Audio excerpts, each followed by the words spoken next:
Hi guys, welcome back to my channel. Today we're going to be talking about the D major chord and how to play it if you have big hands and fat fingers.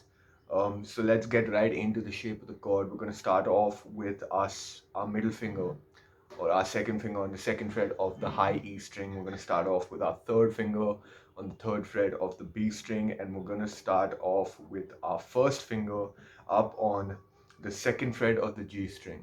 And these are the three notes that matter the most when you're playing an open chord position for G major.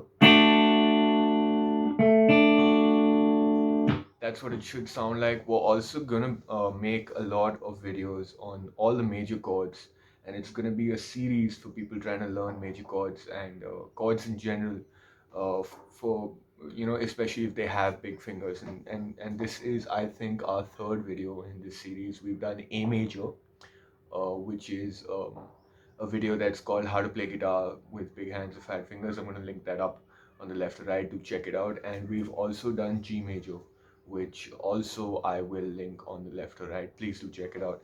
So that's the general shape of the D major chord. And I want to talk about some specific things when it actually comes to playing this chord, because there are a little bit of I'd say I'd call them like unique facts about this chord, because every video that I made before this, whether it be A major, I've always talked about putting your thumb behind the board, and same with G major, put your thumb behind the board and bring your wrist out, reduce some of that tension and get your fingers to actually point towards the board. But now with D major, both of these things, I mean, principally they still matter, but are they as severe? Should you pay that much attention to it? Do you want to tweak something different? That's what we're going to look at right now. So when I hold the D major chord, I actually don't put my thumb behind the fretboard. I actually do let it rest much further up than I would let it be for any other chord. And that's simply because of two reasons, right? All the notes we're playing in the D major chord, I'm going to get up a little closer for you guys. All the notes are on the bottommost strings. They're all down here. So for us to actually try to support these fingers with our thumb behind the board, it just means that there's a rounded bit at the bottom of the fretboard and at the top of the fretboard. It just means that you're closer to that rounded bit. So you're actually not getting any kind of leverage. And if you look at my fingers right now, the joints in my fingers are locking up, and it's becoming a sort of uncomfortable position to play in. But if I keep my thumb, like where this line is on my thumb, if I let that rest on the top of the guitar here, and I fit my fingers in shape like so, I also get to mute out that top string, which is a sound we don't want when we're playing this chord, because there are a lot of open strings and a lot of them are bassy strings. So that creates a lot of dissonance, and it's not very pleasant. You want to focus on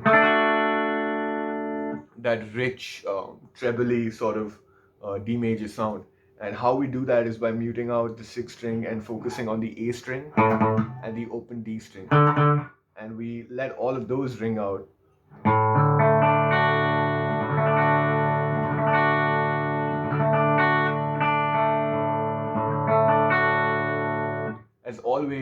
As I always say, you should try to play one string at a time. And that's one of the first things that I actually wanted to run by you, which was the thumb. Because in all my videos, I always say you need to put the thumb behind the board. It has to support your hand, and it has to be an anchor rather than actually just flopping over the top. But for D major, considering how low you have to play all the notes, and the fact that you got to block out that top six string to get a very clear sound.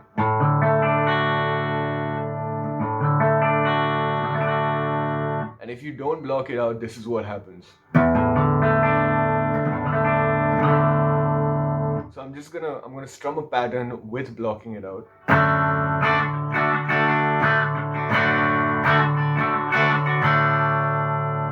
And I'm gonna strum without blocking it out.